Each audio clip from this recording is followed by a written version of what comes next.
And bukod dyan guys, nasa nyo din yung energy ng swerte, no? So ito yung energy ng good luck, good fortune, swerte. I'm sensing na sinuswerte kayo guys sa lahat ng aspeto ng buhay nyo, whether sa love man yan, mga kapiksi, whether it's love or money. Saan na ba yun? Yeah, so whether love or money, mga kapiksi, paras kayong sinuswerte. Talaga guys, maganda yung overall guys, wala kayong negative energy actually, no? Overall, puro positive yung energies na lumabas sa inyo. So swerte kayo sa pera, swerte kayo sa pag-ibig, guys. And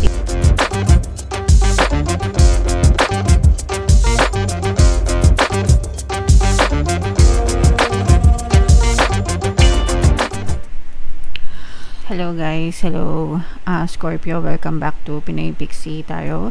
Ang pamagat ng episode natin for tonight is sa first half kapalaran para ngayong November 1 to 15 para sa Scorpio, Sun, Moon, Rising Sign, and Venus. So unahin natin tong deck na to guys, tingnan natin yung mga mensahe sa inyo or yung mga paparating sa inyo, Scorpio.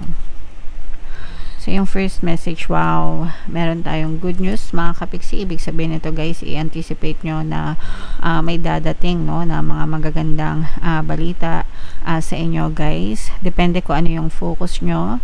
Pwedeng sa trabaho, sa negosyo, or kahit ano na nilalakad nyo, mga kapiksi. Pero, i-anticipate nyo yung pagdating ng good news na to. Maging ready kayo, guys.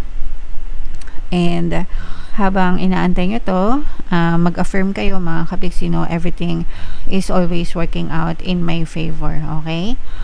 Para kahit ano pang mangyari, palagi maging pabor sa inyo yung sitwasyon, Scorpio.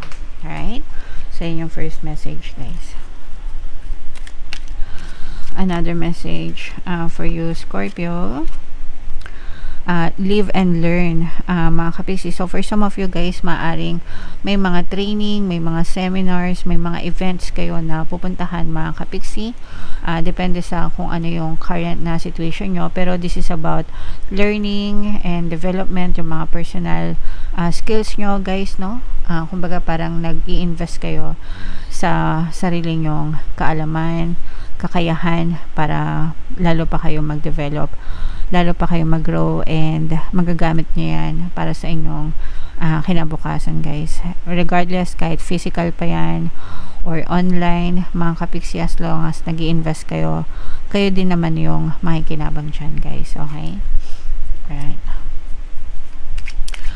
And another message, Scorpio.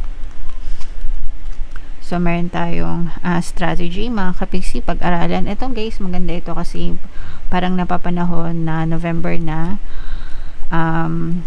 So, parang i-assess nyo yung buhay nyo ngayong 2025 kasi matatapos na yung 2025. Kumbaga magkaroon kayo ng reflection, ano yung nangyari sa inyo ngayong taon na to, ano yung gusto nyo mangyari for next year, ano yung mga plano nyo, ano yung mga balak nyo, di ba? And ano yung mga nagwo-work, ano yung mga hindi nagwo-work sa inyo, and kung kailangan nyo magbago ng plano, magbago ng strategies para ma-achieve nyo yung mga goals nyo, yung mga desires nyo, gawin nyo. At saka maganda din guys yung marami kayong kumbaga plan A, plan B, plan C, mga backup plans, ika nga, para kung meron man kayong ginawa na hindi nag-work, at least meron kayong backup plan, guys, para stretch nyo yung mga plano nyo, mga kapiksi. Okay? Kailangan marunong kayo mag-adjust, guys, maging flexible kayo. So, yan yung mga messages sa inyo guys. Comment down below. Ito guys, i-mind nyo na itong mga good news na to, no? Yan yung mga magaganda na nakita natin for you. So, shuffle ko to guys. Hanapin natin yung energy ng Scorpio. Habang sinashuffle ko to, panoorin nyo muna guys yung video natin regarding sa ating paano mag-manifest ng abundance video course. Kapiksi, sawa ka na ba sa mga struggles at hirap sa buhay mo? Masipag ka ba at masikap sa buhay ngunit hindi ka pa rin umaasenso? Ilang beses ka na bang nag-attempt mag-negosyo at mag-invest pero palagi ka pa rin nalulugi? Sa pagkakataon na ito ay maaaring may subconscious beliefs ka na nagiging balakid sa iyong pag-unlad at pagyaman. Introducing, paano mag-manifest ng abundance video course. Dito ay matututunan mong ma-overcome ang mga balakid mo para tuluyan ka ng umunlad, umasenso, sumagana, maging matagumpay, successful at maswerte sa iyong kabuhayan, pera, trabaho, negosyo, salapi at kaperahan ng bonggang-bongga. Dali, mag-send na ng email sa pinoypixitayo@gmail.com at simulan na ang iyong pagyaman ngayon. Alright, so sa lahat ng gusto mag-avail ng course guys, naka-flash sa screen nyo, meron tayong paano mag-manifest ng abundance video course, paano mawala ang third party at magkaroon ng harmonious na relationship, paano pabalikin si ex or vice breakup. Sa mga interesado guys, mag-send lang kayo ng email sa pinoypixitayo@gmail.com. And sa mga naghahanap ng pampaswerte guys, sa Vendorin tsaka si Trin yung recommended ko, may makita kayong link sa description box. So, Scorpio kayo ay represent ng Queen of Cups. Latag natin yung spread nyo guys. Kung hindi nyo pa napapanood yung ating 2026, pick a card kapalaran guys. Punta na kayo sa homepage natin. Nandun yung reading nyo guys. Okay. So, this is a very positive energies mga kapiksi. Yung nakikita natin good news dito guys na sinasabi, mga good news ito sa pera guys, no? Good news ito sa pera, lalo na kung nag-a-apply kayo ng trabaho, mga bagong pagkakakitaan ito. Mga new opportunity sa pera, mga bagong pagkakakitaan guys. So, pwedeng trabaho, pwedeng negosyo, pwedeng investment, mga kapiksi, o kaya naman kung meron kayo mga nilalakad, no, na mga loan, mga application, ganyan, or kung ano man na may kinalaman sa pera, mga permit, ganyan. So, mga kontrata, yan. So, mapupush yan mga kapiksi. Dadating din yung mga good news na inaantay nyo. So, i-anticipate nyo yung pagdating nyan guys. Okay? And ito naman guys, sa love to. New love connection guys, no, for some of you. Pwedeng bagong pag-ibig, pwedeng old love na nare-rekindle mga kapiksi. But definitely, this is a very harmonious relationship guys, no. So, nakikita natin na parang bagong yugto sa inyong love life ito, mga kapiksi. So, kung kayo ay single guys, maaaring merong mag-confess sa inyo ng pag-ibig, maaaring merong magparamdam sa inyo guys. Yung iba naman, pwedeng nagle-level up yung inyong relationship, kunwari from friendship to lovers, from situationship to relationship, yan. O kaya naman, kung kayo ay magjowa, boyfriend, girlfriend, maaari kayong magpakasal, level up, or makatanggap ng mga marriage proposal, wedding proposal sa mga person nyo. So, but definitely guys, this is level up ng relationship. So, ito guys, i-mind nyo na tong bagong pag-ibig, bagong relasyon, harmonious relationship, level up ng relationship, mga kapiksi. For some of you guys, nakita rin natin na umuunlad yung inyong pamumuhay dahil naman ito guys sa inyong good karma, mga kapiksi, okay?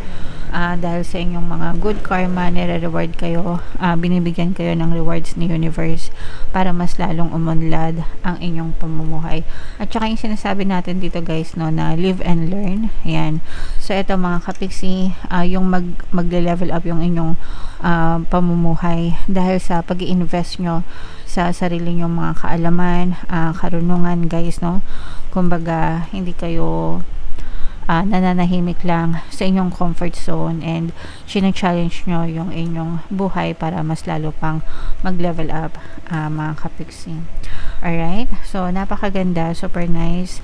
Scorpio, i-mail nyo na yan mga bagong opportunity sa pera, harmonious relationship, level up ng relationship, yan, pag-unlad, pag-asenso. Ayan guys, so puro consistent guys, very consistent yung message para sa inyo. Again, no, good news pa rin ito sa pera guys, good news sa pangkabuhayan, investment, negosyo, and ito yung connection, love confession, mga kapiksi. And bukod dyan guys, nasa nyo din yung energy ng swerte, no? So, ito yung energy ng good luck, good fortune, swerte. I'm sensing na sinuswerte kayo guys sa lahat ng aspeto ng buhay nyo, whether sa love man yan, mga kapiksi, whether it's love or money. Saan na ba yun? Yeah, so whether love or money, mga kapiksi, parehas kayong sinuswerte talaga guys. Maganda yung overall guys, wala kayong negative energy actually, no? Overall, puro positive yung energies na lumabas sa inyo. So, swerte kayo sa pera, swerte kayo sa pag-ibig, guys, and i-claim nyo na yan, no? Palagi kayong mag-affirm, mga kapiksi, swerte ako, swerte ako, swerte ako, swerte ako sa lahat ng aspeto ng buhay ko. Yan yung favorite chant ko or favorite affirmation ko pagdating sa swerte, guys. Talagang suswertehin kayo ng bonggang-bongga, Scorpio, okay? So, i-mind nyo na yung mga swerte na yan, mga kapiksi. And, comment down below, guys, if naka-resonate kayo. So, buno tayo ng additional message for you, Scorpio. Worthiness, yan. So, ito guys, malalaman mo kung ano talaga yung tunay mong halaga sa buhay na to. Tsaka parang lumalalim din, guys, no? I mean kayo, lumalalim yung perception nyo sa buhay, lumalalim yung pagpapahalaga nyo sa buhay ninyo, mga kapiksi. Lumalalim yung pagpapahalaga nyo sa sarili nyo. You're giving yourself your true value. Dinedeclare mo kung ano talaga yung value mo, kung ano talaga yung worth mo, mga kapiksi, no? And parang hindi na kayo kaya kayo nag-i-invest nga, no, sa inyong sarili, mga kapiksi, kasi ikaw mismo nakikita mo yung worth mo at saka ayaw mo na din na maliitin ka ng ibang tao. Kumbaga parang you're doing things para maging proud ka sa sarili mo, mga kapiksi, and yun nga, para hindi ka maliitin ng ibang tao. So as for me, guys, it doesn't matter kung anong tingin ng ibang tao, no? Para sa akin lang. So, yun yung opinion ko. What they think about you does not matter. What you think about yourself is all that matters. Kung ano yung tingin mo and pakiramdam mo sa sarili mo, yun yung importante. Kasi sa buhay mo, guys, ikaw lang importante. Hindi importante ibang tao, no? Busy din sila, kanya-kanya din sila. So, wag mo isipin nila, isipin mo kung ano yung iniisip mo about yourself, Scorpio. Alright? Okay, so yeah. Comment down below, guys, if feeling nyo naka-resonate kayo. And ito yung ating 2026 kapalaran. Panoorin nyo na. Ito naman yung ating success stories ng paano mag-manifest ng abundance video course. Thank you for liking, sharing, and subscribing. See you next time. I love you all. Have a nice day. Bye-bye.